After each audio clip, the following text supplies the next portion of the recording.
Welcome you to history class. Now in this period we will study the third chapter. Remember this students, third chapter, history of ancient civilization, ಪ್ರಾಚೀನ ನಾಗರಿಕತೆಗಳ ಇತಿಹಾಸ, history of ancient civilization. What is the history of ancient civilisation ಅಂದರೆ ಪ್ರಾಚೀನ ನಾಗರಿಕತೆಗಳ ಇತಿಹಾಸ ಅಂದ್ರೇನು?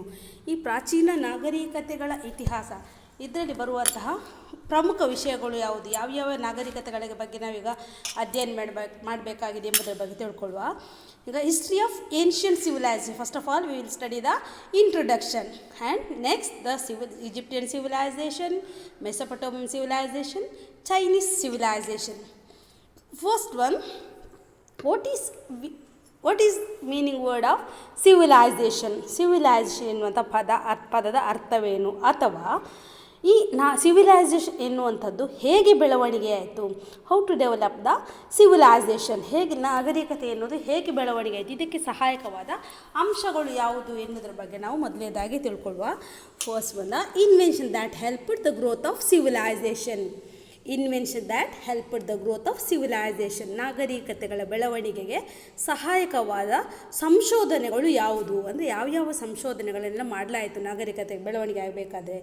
For example, there are many inventions such as use of fire, rearing of animals for milk and meet, new weapons, tools, fishing nets, clay pots, discovery of weaving and buildings of huts and houses, new means and methods of transport such as animals and cars have brought revolutionary changes and given rise to new arts, crafts and occupations.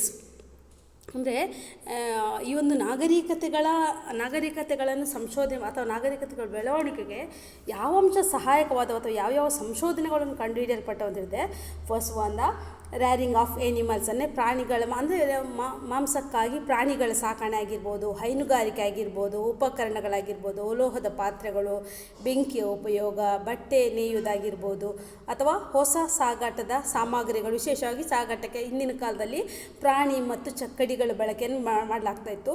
ಹೀಗೆ ಇವುಗಳೆಲ್ಲ in these are brought the revolutionary changes and given rise to new arts, crafts and occupations. ಅಂದರೆ ಇದೆಲ್ಲವುಗಳು ಕೂಡ ಒಂದು ರೀತಿಯಲ್ಲಿ ನಾಗರಿಕತೆಗಳ ಬೆಳವಣಿಗೆಯಲ್ಲಿ ಯಾವ ಹಂತದಲ್ಲಿ ಸಹಾಯಕವಾಯಿತು ಅಂತ ಹೇಳಿದ್ರೆ ಕ್ರಾಂತಿಕಾರಿ ಬದಲಾವಣೆಗಳನ್ನೇ ತಂದವು ಅಂತ ಹೇಳ್ಬೋದು. ಅಂದರೆ ಅತ್ಯಂತ ಕೇವಲ ಅಲ್ಪಾವಧಿಯಲ್ಲಿ ಈ ಬೆಳವಣಿಗೆ ಆಯಿತು ಅಂತ ಹೇಳಲಿಕ್ಕೆ ಸಾಧ್ಯ ಇಲ್ಲ, ದೀರ್ಘಕಾಲ ತೆಗೆದುಕೊಂಡಿರ್ಬೋದು. ಆದರೆ ಪ್ರಾರಂಭಿಕ ಹಂತ ದೀರ್ಘಕಾಲ ಇರ್ಬೋದು, ಆದರೆ ಮುಂದಿನ ದಿನಗಳಲ್ಲಿ ಈ ಒಂದು ನಾಗರಿಕತೆ ಬೆಳವಣಿಗೆ ಶೀಘ್ರದಲ್ಲಿ ಆಯಿತು, ರ್ಯಾಪಿಡ್ಲಿ ಗ್ರೋತ್. ದೀಸ್ ಇನ್ವೆನ್ಷನ್ಸ್ ಅಂದರೆ ಈ ಸಂಶೋಧನೆಗಳೆಲ್ಲವುಗಳು ಕೂಡ ಅತ್ಯಂತ ವೇಗವಾಗಿ, ಆದ್ದರಿಂದ ಈ ನಾಗರಿಕತೆಗಳು ಕೂಡ ಏನಾಯಿತು, ಶೀಘ್ರಗತಿಯಲ್ಲಿ ಬೆಳವಣಿಗೆ ಆಯಿತು. ಅದರಿಂದ ಇದು this rise to new arts, crafts and occupations, ಅಂದರೆ ಇದು ಹೊಸ ಕಸುಬಾಗಿರ್ಬೋದು, ವೃತ್ತಿಗಳಾಗಿರ್ಬೋದು, ಕಲೆ, ಸಾಹಿತ್ಯ, ಇವುಗಳ ಬೆಳವಣಿಗೆಗೆ ಇವುಗಳೆಲ್ಲ ಸಹಾಯಕವಾಯಿತು.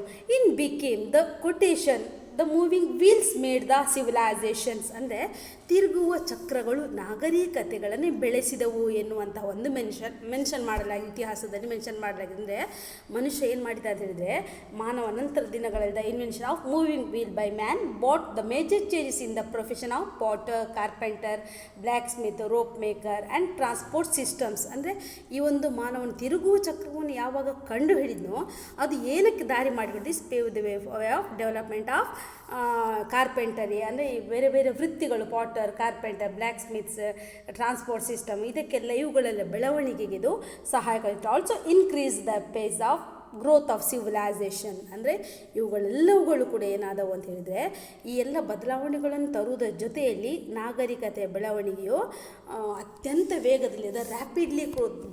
ಸಿವಿಲೈಸೇಷನ್ ಬಿಕೇಮ್ ರ್ಯಾಪಿಡ್ಲಿ ಗ್ರೋತ್, ಅತ್ಯಂತ ಶೀಘ್ರಗತಿಯಲ್ಲಿ ಬೆಳವಣಿಗೆ ಆಯಿತು. ಹಾಗಿದ್ದರೆ now we will study the what is the meaning of the term civilization. What is the meaning of the term civilization? Civilisation ಪದದ ಅರ್ಥವೇನು, ನಾಗರಿಕತೆ ಎನ್ನುವುದರ ಪದ ಅಥವಾ ಸಿವಿಲೈಸೇಷನ್ ಎನ್ನುವುದರ ಪದ ಹೇಗೆ ಬಂತು, ಇವುಗಳ ಅರ್ಥವೇನು ಎಂಬುದರ ಬಗ್ಗೆ ತಿಳ್ಕೊಂಡಾಗ ಇಲ್ಲಿ ಮುಖ್ಯವಾಗಿ the generally civilisation and culture are used as one and same. ಅಂದರೆ ಮುಖ್ಯವಾಗಿ ಹೇಳುವಾಗ ನಾವು ಈ ನಾಗರಿಕತೆ ಅಥವಾ ಸಂಸ್ಕೃತಿ generally usually civilisation and culture are used as one and the same. ಅಂದರೆ ಈ ಒಂದು ನಾಗರಿಕತೆ ಸಂಸ್ಕೃತಿಯನ್ನು ಏನಂತ ಹೇಗೆ ಯಾವ ರೀತಿ ಬಳಸ್ತೇವೆ ಅಂತ ಹೇಳಿದರೆ ಸಮಾನ ಅರ್ಥದಲ್ಲಿ, ಅಂದರೆ ನಾಗರಿಕತೆಯು ಒಂದೇ, ನಾಗರಿಕತೆ ಮತ್ತು ಸಂಸ್ಕೃತಿಯು ಸಮಾನ ಅರ್ಥ ಇದೆ ಎಂಬುದಾಗಿ ನಾವು ತಿಳ್ಕೊಳ್ತೇವೆ. Actually here the civilization means broadly refers to more clearly defined human society. More clearly defined human society ಅಂದರೆ ಹೆಚ್ಚು ಸ್ಪಷ್ಟವಾಗಿ ವ್ಯಾಖ್ಯಾನಿಸಿದ ಮಾನವ ಸಮಾಜ ಎಂಬುದಾಗಿ ಇಲ್ಲಿ ಪರಿಗಣಿಸಲಾಗಿದೆ. ಹಾಗಿದ್ರೆ ಈ ಸಿವಿಲೈಸೇಷನ್ ಎನ್ನುವ ಪದ ಯಾವ ಭಾಷೆಯಿಂದ ಬಂತು, ಫ್ರಮ್ ವಿಚ್ ಲ್ಯಾಂಗ್ವೇಜ್, ಅಂದರೆ ಯಾವ ಭಾಷೆಯಿಂದ ಡಿರೈವ್ ಆಯಿತು ಎಂಬುದನ್ನು ತಿಳ್ಕೊಂಡಾಗ ದ ವರ್ಡ್ ಸಿವಿಲೈಸೇಷನ್, ಈ ಒಂದು ಸಿವಿಲೈಸೇಷನ್ ಎನ್ನುವಂಥ ಪದವು the word civilization is derived from Latin word civilis meaning which means city or city states. Latin word civilis. Note this point students, very important question for 1 marks question. ಸಿವಿಲಿಸ್ ಎನ್ನುವಂತಹ English ಪದವಾದಂತಹ ಈ ಒಂದು civilization ಎನ್ನುವಂಥ ಪದವು ಸಿವಿಲಿಸ್ ಎನ್ನುವಂಥ Latin ಪದದಿಂದ ಬಂದಿದೆ, which means city or city states. ಅಂದರೆ ಇದರ ಅರ್ಥ ಏನಂತ ಹೇಳಿದರೆ ನಗರ ಅಥವಾ ನಗರ ರಾಜ್ಯ ಎಂಬಂಥ ಒಂದು ಅರ್ಥವನ್ನು ಇದನ್ನು ಕೊಡ್ತದೆ. ಅಂದರೆ ಒಂದು ಜನಸಮೂಹ, ಒಂದು ಈಗ for example we may judge A group of people as not civilised.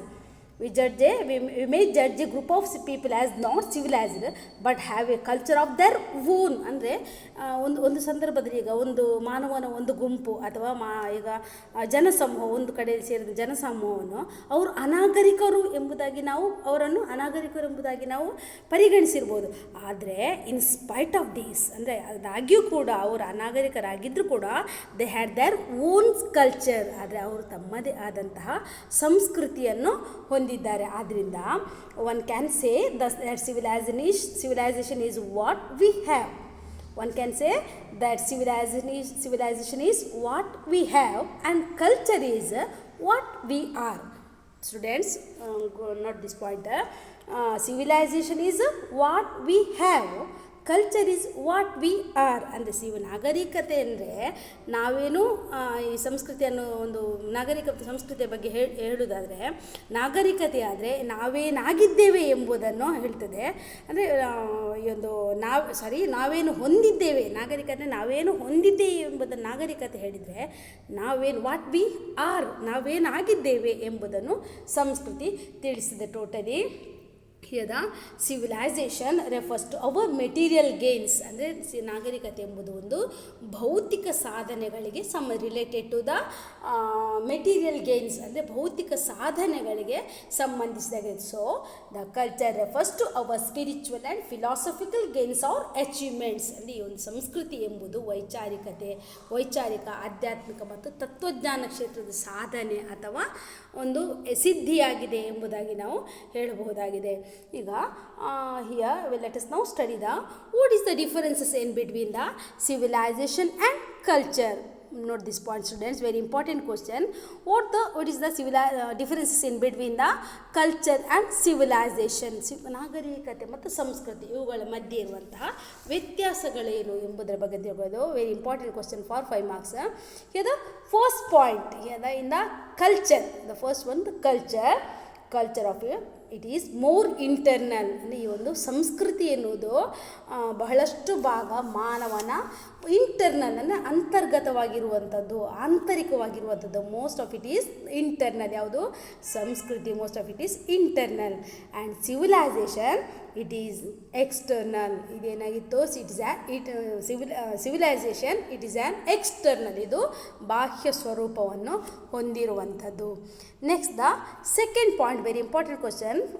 Second point, culture includes arts, literatures, religion, philosophy, food and dress, thoughts and beliefs, customs and traditions.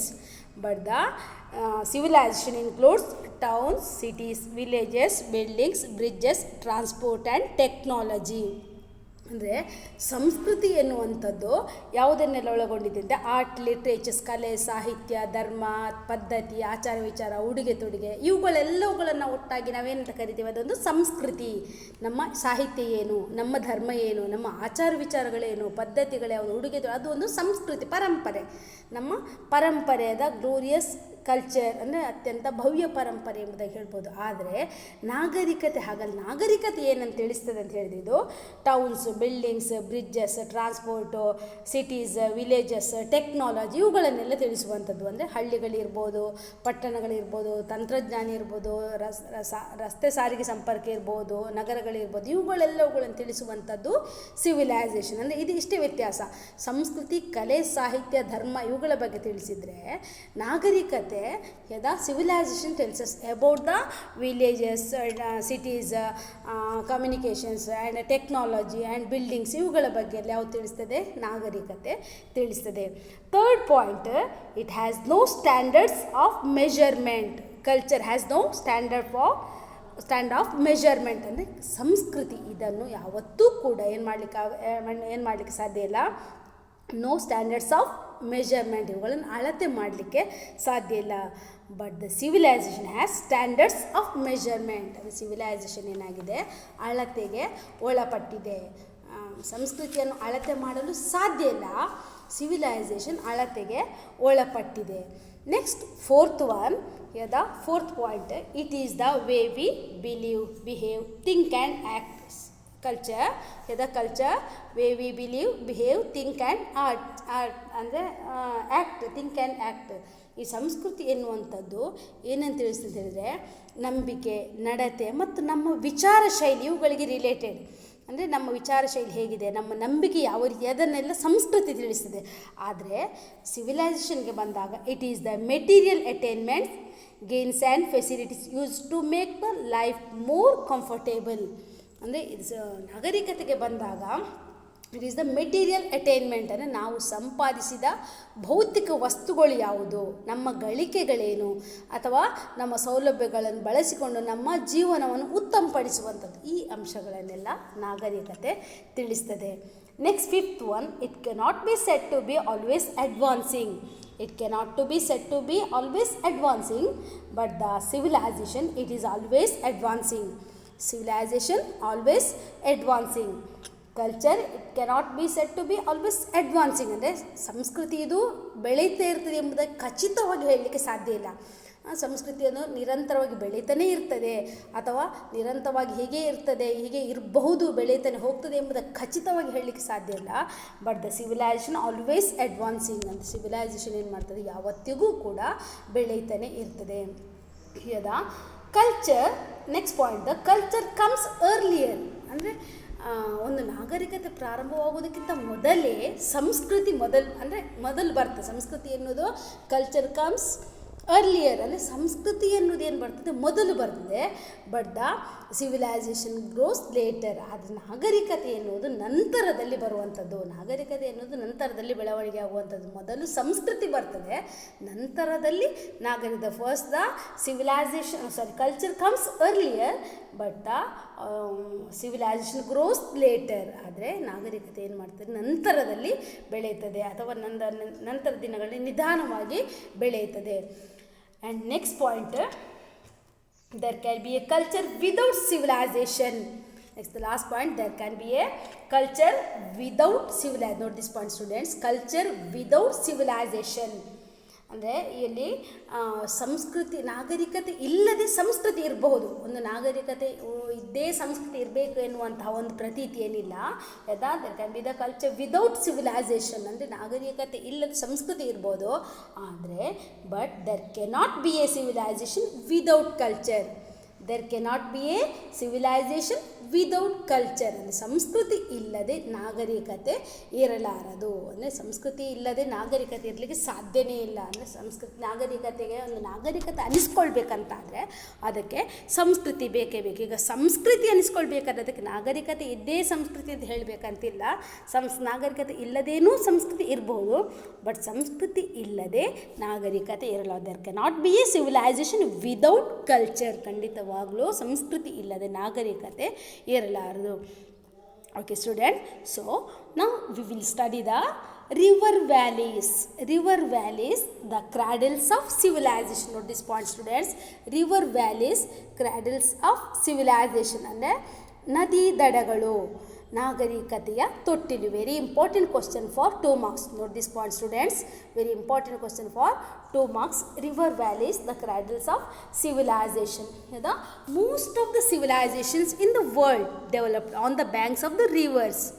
The place where man settled first were naturally those parts of the world where the soil was very rich and water available for drinking and irrigation, wide and flat lands through which great rivers ran and had a warm climate. Man appeared about 5.6 million years ago, but started civilized life 7 years ago. Civilized man made the most remarkable progress in the shortest possible time. Civilization, many of the civilizations developed on the river valleys. ಅಂದರೆ ಹಲವಾರು ನಾಗರಿಕತೆಗಳು ಬೆಳೆದದ್ದೇ ನಮ್ಗೆ ಗೊತ್ತಿರೋ ಪ್ರಕಾರ almost civilisations developed on the banks of river. ಅಂದರೆ ನದಿ ದಡದಲ್ಲಿಯೇ ಬೆಳವಣಿಗೆ ಆದಂತಹ ಉದಾಹರಣೆಗಳನ್ನೇ ನಾವು ಇಲ್ಲಿವರೆಗೆ ಕಂಡದ್ದು.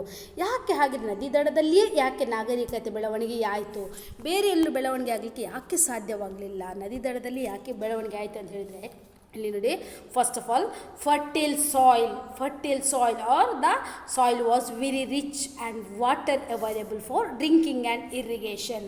ಅಂದರೆ ಒಂದು ಕಡೆಯಿಂದ ನದಿ ದಡದಲ್ಲಿ ಪ್ಲೇನ್ಸ್ ಅಂದರೆ ಸಮತಟ್ಟಾದಂತಹ ಭೂಪ್ರದೇಶಗಳು, ನದಿ ದಡದಲ್ಲಿ ಸಮತಟ್ಟಾದ ಭೂಪ್ರದೇಶ ಆಗಿರ್ಬೋದು.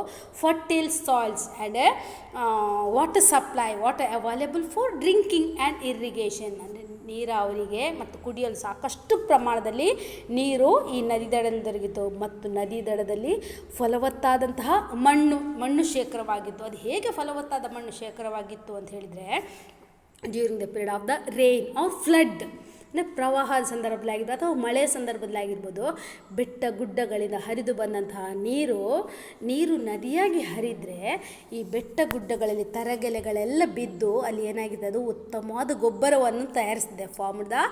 ಅಂದರೆ ಒಂದು ರೀತಿಯಲ್ಲಿ ಉತ್ತಮವಾದ ಗೊಬ್ಬರವನ್ನು ರಚನೆ ಮಾಡ್ತದೆ.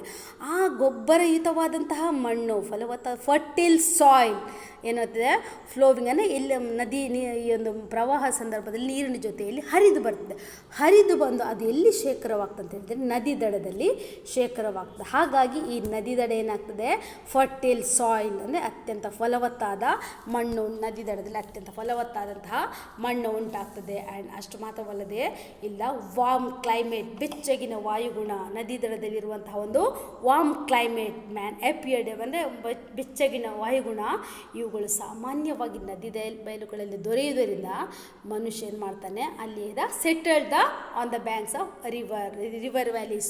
ಅಂದರೆ ಇಲ್ಲಿ ಎಲ್ಲ ತಮಗೆ ಬೇಕಾದಂಥ ಎಲ್ಲ ಒಂದು ಅನುಕೂಲವಾದ ವಾತಾವರಣ ನದಿಯಲ್ಲಿ, for example fertile soil, interrupted water supply and warm climate, ಇದೆಲ್ಲವುಗಳು ನದಿ ದಡದಲ್ಲಿ ಅವೈಲೇಬಲ್, ಅಂದರೆ ನದಿ ದಡದಲ್ಲಿ ದೊರಕುವುದರಿಂದ ಮಾನವ ಏನು ಮಾಡ್ತಾನೆ, ಈ ನದಿ ದಡದಲ್ಲಿ ವಾಸಿಸಲು ಪ್ರಾರಂಭಿಸ್ತಾನೆ. ಹಾಗಾಗಿ ನದಿ ದಡದಲ್ಲಿ ನಾಗರಿಕತೆ ಬೆಳವಣಿಗೆ ಆಯಿತು ಎಂಬುದಾಗಿ ನಾವು ಹೇಳ್ಬೋದು. ಫಾರ್ ಎಕ್ಸಾಂಪಲ್, ಆ್ಯಕ್ಚುಲಿ ಅಂದರೆ ಮಾನವ 5,000 the man appeared about 5.6 million years ago. ಅಂದರೆ ಮಾನವ ಸುಮಾರು 5.6 ಮಿಲಿಯನ್ ವರ್ಷಗಳ ಹಿಂದೆ ಮನುಷ್ಯನ ಒಂದು ವಿಕಸನವಾಯಿತಾದರೂ ಅವನ ನಾಗರಿಕ ಜೀವನ ಪ್ರಾರಂಭಿಸಿದ್ದು. But started civilized life 7,000 years ago. Started civilized life 7,000 years ago. ಅಂದರೆ 7,000 ವರ್ಷಗಳ ಹಿಂದೆ ಅವನು ನಾಗರಿಕ ಜೀವನ ಪ್ರಾರಂಭಿಸಿದ್ದು ಎಂಬುದಾಗಿ ಅಂದಾಜು ವ್ಯಕ್ತಪಡಿಸಲಾಗಿದೆ. Differ opinion between the origin of the civilization. ನಾಗರಿಕತೆಗಳ ಮೂಲದ ಬಗ್ಗೆ ಕೂಡ ಇತಿಹಾಸಗಾರರಲ್ಲಿ ಏನಾಗಿದೆ, differ opinion between the historians. ಇತಿಹಾಸಗಾರರಲ್ಲಿ ಅಲ್ಲಿ ಕೂಡ ಏನಾಗಿದೆ, ಒಂದು ಖಡಾಖಂಡಿತವಾದ ಅಭಿಪ್ರಾಯ ಇತಿಹಾಸಕಾರರಲ್ಲಿ ಇಲ್ಲ, ಭಿನ್ನಾಭಿಪ್ರಾಯ ಖಂಡಿತವಾಗ್ಲೂ ಇದೆ. ಆದರೂ ಅಂದಾಜಿನ ಪ್ರಕಾರ, ಒಂದು ಅಂದಾಜಿನ ಮೇರೆಗೆ 7,000 ವರ್ಷಗಳ ಹಿಂದೆ ಅವನು ನಾಗರಿಕ ಜೀವನವನ್ನು ಪ್ರಾರಂಭಿಸಿದ ಎಂಬುದಾಗಿ ಅಂದಾಜು ಮಾಡಲಾಗಿದೆ. ಆದರೆ ಅವನು ಅನಂತರ ಯಾವಾಗ ನಾಗರಿಕ ಜೀವನವನ್ನು ಪ್ರಾರಂಭಿಸ್ತೇನೋ, civilized man made the most remarkable progress in the shortest possible time. ಅಂದರೆ ಅತ್ಯಂತ ಕಡಿಮೆ ಅವಧಿಯಲ್ಲಿ ಏನು ಮಾಡ್ತಾರೆ, ಅತ್ಯಂತ ಅಮೋಘ ಸಾಧನೆಯನ್ನು, ಅಂದರೆ the praiseworthy, these achievements are praiseworthy. ಈ ಒಂದು ಸಾಧನೆ ನಿಜವಾಗ್ಲೂ ಕೂಡ ಶ್ಲಾಘನಾರ್ಹ. ಅಂಥ ಅಮೋಘ ಸಾಧನೆಯನ್ನು ಕಡಿಮೆ ಅವಧಿಯಲ್ಲಿ ಅವನು ಸಾಧಿಸಿದ್ದು ನಿಜವಾಗ್ಲೂ ಕೂಡ ಅದೇನಾಗಿತ್ತು, ನೋಟ್ ವರ್ತಿ, ಅಂದರೆ ಒಂದು ರೀತಿಯಲ್ಲಿ ಉಲ್ಲೇಖನೀಯವಾಗಿತ್ತು. And the most for example Egypt, Mesopotamia, India, China were the first sites of human settlements. ಅಂದರೆ ಜಗತ್ತಿನ ಪ್ರಮುಖ ನಾಗರಿಕತೆಗಳದ್ದು ಈಜಿಪ್ಟ್ ಆಗಿರುತ್ತೆ, ಮೆಸೊಪಟೋಮಿಯಾ, ಸಿಂಧು, ಚೀನಾ ಮುಂತಾದವುಗಳು ಮಾನವನ ವಾಸದ ಮೊದಲ ತಾಣಗಳು. And in the beginning in this ಗ್ರೀಷಿಯಸ್ men first formed groups to live together. ಅಂದರೆ ಪ್ರಾರಂಭದಲ್ಲಿ ಇವರು ಈ ಮಾನವರೆಲ್ಲ ಗುಂಪಾಗಿ ಒಟ್ಟಾಗಿ, ಅಂದರೆ ಒಂದೇ ಕಡೆಯಲ್ಲಿ ಎಲ್ಲೋ ಗುಂಪಾಗಿ ವಾಸಿಸ್ತೊಡಗಿದ್ರು. ಹಾಗಾಗಿ ನದಿ ತೀರಗಳು ಈ ಗುಂಪಾಗಿ ವಾಸಿಸತೊಡಗಿದ್ದರಿಂದ ಇವರು these regions men first formed groups to live together, ಅಂದರೆ ಒಟ್ಟಾಗಿ ಒಂದು ಗುಂಪಾಗಿ ವಾಸಿಸತೊಡಗ್ತಾರೆ. Valleys of the rivers like Nile, Euphrates and Tigris, Indus, Huangho and Yangtze-Kiang have helped the great civilization to flourish. ಅಂದರೆ ನೋಡಿ, ಈ ಒಂದು ನಾಗರಿಕತೆಗಳು, ಈ ಒಂದು ಮಾನವ ಗುಂಪು ಕಟ್ಟಿಕೊಂಡು ನದಿ ದಡದಲ್ಲಿ ಹಲವಾರು ನಾಗರಿಕತೆ ಬೆಳವಣಿಗೆ ಆಯಿತು. ಈಗಾಗಲೇ ಹೇಳಿದ ಈಜಿಪ್ಟ್, ಮೆಸೊಪಟೋಮಿಯಾ, ಸಿಂಧು, ಚೀನಾ ಮುಂತಾದವುಗಳೆಲ್ಲವುಗಳು ಕೂಡ ನದಿ ದಡದಲ್ಲಿ ವಾಸಿಸತೊಡಗಿಸ್ತಾರೆ. ಆದ್ದರಿಂದ so here the river valley is known as the cradle of the civilization. ನದಿ ದಡವನ್ನು ಏನಂತ ಕರೆದ್ರು, hence the river valleys are called the cradles of civilization. ಈ ನಾಗರಿಕತೆಗಳು ಈಗ ನೈಲ್ ರಿವರ್ ಆಗಿರ್ಬೋದು, ಯುಫ್ರಿಟ್ಸ್ ಆ್ಯಂಡ್ ಟೈಗ್ರಿಸ್ ಆಗಿರ್ಬೋದು, ಇಂಡಸ್ ಆಗಿರ್ಬೋದು, ಹುಯಾಂಗೋ ಆ್ಯಂಡ್ ಯಾಂಗ್ಟ್ಸೆ-ಕಿಯಾಂಗ್ ಆಗಿರ್ಬೋದು, have help the great civilization to flourish. Hence the river valleys are called the cradles of civilization. ನಾಗರಿಕತೆಗಳ ತೊಟ್ಟಿಲು. Very important question for 2 marks. Note this point. ನದಿ ದಡಗಳನ್ನು ನಾಗರಿಕತೆಯ ತೊಟ್ಟಿಲು ಎಂಬುದಾಗಿ ಕರೆಯಲಾಗಿದೆ. ಇದು 2 ಮಾರ್ಕ್ಸಿಗೆ ಈ ಕ್ವಶನ್ ಬಂದೇ ಬರ್ತದೆ, ಗಮನಿಸಿ ವಿದ್ಯಾರ್ಥಿಗಳೇ. Next let us now study the factors that helped the growth of civilisation. ಹಾಗಿದ್ರೆ ಈ ನಾಗರಿಕತೆಯ ಬೆಳವಣಿಗೆಗೆ ಸಹಾಯಕವಾದ ಅಂಶಗಳು ಯಾವುದು? The factors that helped the growth of civilisation. The factors that helped the growth of civilisation ಅಂದರೆ ನಾಗರಿಕತೆಗಳ ಬೆಳವಣಿಗೆಗೆ ಸಹಾಯಕವಾದ ಅಂಶಗಳು ಯಾವುದು? ಏನು ಸಹಾಯಕವಾದ ನಾಗರಿಕತೆ ಬೆಳವಣಿಗೆ ಅಂತ ಹೇಳಿದಾಗ, the first one, deposition of fertile alluvial soil caused by the river floods. ಪ್ರವಾಹದ during the period of the flood, ಪ್ರವಾಹದ ಸಂದರ್ಭದಲ್ಲಿ these rivers collected the fertile soils in those sides. ಅಂದರೆ ಎರಡೂ ಕಡೆಗಳಲ್ಲೂ ಕೂಡ, both sides the river collected the fertile soil in both sides. ಎರಡೂ ಕಡೆಗಳಲ್ಲೂ ತನ್ನ ಫಲವತ್ತಾದ, ಯಾವಾಗ ಪ್ರವಾಹ during the period of the flood, ಪ್ರವಾಹದ ಸಂದರ್ಭದಲ್ಲಿ ತನ್ನ ಇಕ್ಕೆಲೆಗಳಲ್ಲಿ ಎರಡೂ ಕಡೆಗಳಲ್ಲೂ ಕೂಡ ಫಲವತ್ತಾದಂತಹ ಮಣ್ಣನ್ನು ಶೇಖರಿಸಿತು. ಇದು ಏನಾಯಿತು, ನಾಗರಿಕತೆಯ ಬೆಳವಣಿಗೆಗೆ ಸಹಾಯಕವಾಯಿತು. The second point, continuous and uninterrupted supply of water for irrigation and domestic purposes. ಅಂದರೆ ಹೀಗೆ ನದಿ ದಡದಲ್ಲಿ ನೆಲೆನಿಂತ ಜನರಿಗೆ ಆ ನದಿ ದಡದಲ್ಲಿ ಕೃಷಿ ಹಾಗೂ ಗೃಹ ಬಳಕೆಗೆ ತಡೆರಹಿತ ಮತ್ತು ನಿರಂತರ ನೀರಿನ ಸರಬರಾಜಾಯಿತು. ಅಂದರೆ ಯಾವತ್ತೂ ಕೂಡ ಒಂದವರಿಗೆ ಏನಾಯಿತು, continuous and uninterrupted supply of water for irrigation, ಅಂದರೆ ಅವರ ಕೃಷಿಗೆ ಬೇಕಾದಂಥ ನೀರಾವರಿ ವ್ಯವಸ್ಥೆಗೆ ಆಗಿರ್ಬೋದು, ಅಥವಾ ಡೊಮೆಸ್ಟಿಕ್ ಪರ್ಪಸಸ್ ಅಂದರೆ ತಮ್ಮ ಒಂದು ಗೃಹ ಬಳಕೆಗೆ ಬೇಕಾದಂಥ ಅಥವಾ ತಮ್ಮ ಸಾಕು ಪ್ರಾಣಿಗಳನ್ನು ಸಾಕೋದಕ್ಕೋಸ್ಕರ ಆಗಿರ್ಬೋದು, ಇವುಗಳಿಗೆಲ್ಲ ಬೇಕಾದ ನೀರಿನ ಸರಬರಾಜು ಈ ನದಿ ದಡದಲ್ಲಿ ನಿರಂತರವಾಗಿ ದೊರಕಿತು. ಹಾಗಾಗಿ ನಾಗರಿಕತೆ ಬೆಳವಣಿಗೆ ಆಗಲಿಕ್ಕೆ ಸಹಾಯಕವಾಯಿತು. Next third point, favourable climate generally found on the river valleys. ಅಂದರೆ ಈ ನದಿ ದಡಗಳಲ್ಲಿ ಏನಾಯಿತು, ಮನುಷ್ಯನಿಗೆ ವಾಸಕ್ಕೆ ಯೋಗ್ಯವಾದಂಥ ವಾಯುಗುಣ ಅಲ್ಲಿ ಇತ್ತು. ವಾರ್ಮ್ ಕ್ಲೈಮೇಟ್ ಅಂತ ಹೇಳಿದ್ರೆ ಬೆಚ್ಚಗಿನ ವಾತಾವರಣ ಆಗಿರ್ಬೋದು, ಅಥವಾ ಟೋಟಲಿ ಮಾನವನಿಗೆ ವಾಸಿಸೋದಕ್ಕೆ ಯೋಗ್ಯವಾದ ವಾಯುಗುಣ ಏನು ಬೇಕೋ ಅದು ಈ ನದಿ ದಡದಲ್ಲಿ ದೊರಕಿತು. ಅದು ಕೂಡ ಏನಾಯಿತು, ನಾಗರಿಕತೆಯ ಬೆಳವಣಿಗೆಗೆ ಸಹಾಯಕವಾಯಿತು. Next point, plenty of food, fruits and vegetables for men and fodder for their animals. ಅಂದರೆ ಮಾನವನಿಗೆ ಸಾಕಷ್ಟು ಪ್ರಮಾಣದಲ್ಲಿ fruits and vegetables for men and fodder for their animals, ಮಾನವನಿಗೆ ಆಗಿರ್ಬೋದು ಅಥವಾ ಅವನ ಸಾಕು ಪ್ರಾಣಿಗಳಿಗೆ ಆಗಿರ್ಬೋದು, ಅವನು ಸಾಕ್ತಿರೋ ಸಾಕು ಪ್ರಾಣಿಗಳಾಗಿರ್ಬೋದು ಬೇಕಾದಂತಹ ಆಹಾರ ಧಾನ್ಯಗಳಾಗಿರ್ಬೋದು, ಅಥವಾ ಈ ಪ್ರಾಣಿಗಳಿಗೆ ಬೇಕಾದ ಮೇವಿನ ಸೌಲಭ್ಯ ಇದೆಲ್ಲವೂ ಈ ನದಿ ದಡದಲ್ಲಿಯೇ ದೊರಕಿದವು. ಹಾಗಾಗಿ ಮಾನವ ಏನಾಗ್ತಾನೆ, was settled on the river valleys. ಅಂದರೆ ನದಿ ದಡದಲ್ಲಿ ಏನಾಗ್ತಾನೆ, ಪ್ರಾರಂಭದಿಂದ beginning the human beings settled the river valleys. ನದಿ ದಡದಲ್ಲಿಯೇ ಏನಾಗ್ತಾರೆ, ನೆಲೆ ನಿಲ್ಲಲು ಪ್ರಾರಂಭಿಸ್ತಾರೆ. And next point, river valleys help fishing. ಅಷ್ಟು ಮಾತ್ರವಲ್ಲದೆ ಕೇವಲ ವ್ಯವಸಾಯ ಹೈನುಗಾರಿಕೆ ಮಾತ್ರವಲ್ಲದೆ ಅದರ ಜೊತೆಯಲ್ಲಿ ಮೀನುಗಾರಿಕೆಯನ್ನು ಪ್ರಾರಂಭಿಸಿದರು. ಈ ಮೀನುಗಾರಿಕೆಗೆ ನದಿಗಳು ಏನಾದವು, ಅನುಕೂಲವಾಯಿತು. ತಮ್ಮ ಮೀನುಗಾರಿಕೆ ಮಾಡೋದಕ್ಕೆ ನದಿ ದಡಗಳು ತುಂಬಾ ಸಹಾಯಕವಾಯಿತು. And next point, they helped the growth of the trade and communication by providing means of transport. They helped the growth of trade and communications by providing means of transport. ಅಂದರೆ ನದಿಗಳು ಆಂತರಿಕ ಜಲಮಾರ್ಗವನ್ನು ಒದಗಿಸಿ ವ್ಯಾಪಾರ ಮತ್ತು ಸಂಪರ್ಕಕ್ಕೆ ಅನುವು ಮಾಡಿಕೊಟ್ಟವು. ಅಂದರೆ ಪ್ರಾರಂಭದ ದಿನಗಳಲ್ಲಿ ಸೀ ರೂಟ್ ಕಂಡುಹಿಡಿಯಲಿಲ್ಲ. 14th century 13 to 14-15 century ಯದ Portuguese first one the Europeans the find out the sea route. ಅಂದರೆ ಯುರೋಪಿಯನ್ನರು, ಅದರಲ್ಲಿ ಪೋರ್ಚುಗೀಸರು ಮೊದಲಿಗರು, European find out the sea route. ಹೀಗೆ ಈ ಸಮುದ್ರ ಮಾರ್ಗವನ್ನು ಕಂಡುಹಿಡಿದ ನಂತರ ಏನಾಯಿತು, ಈ ಜಲಮಾರ್ಗ ವ್ಯಾಪಾರ ಮತ್ತು ಸಂಪರ್ಕಕ್ಕೆ ಒಂದು ರೀತಿಯಲ್ಲಿ ದಾರಿ ಮಾಡಿಕೊಡ್ದ. Help the growth of trade and communication by providing means of transport. ಅಂದರೆ ಈ ಒಂದು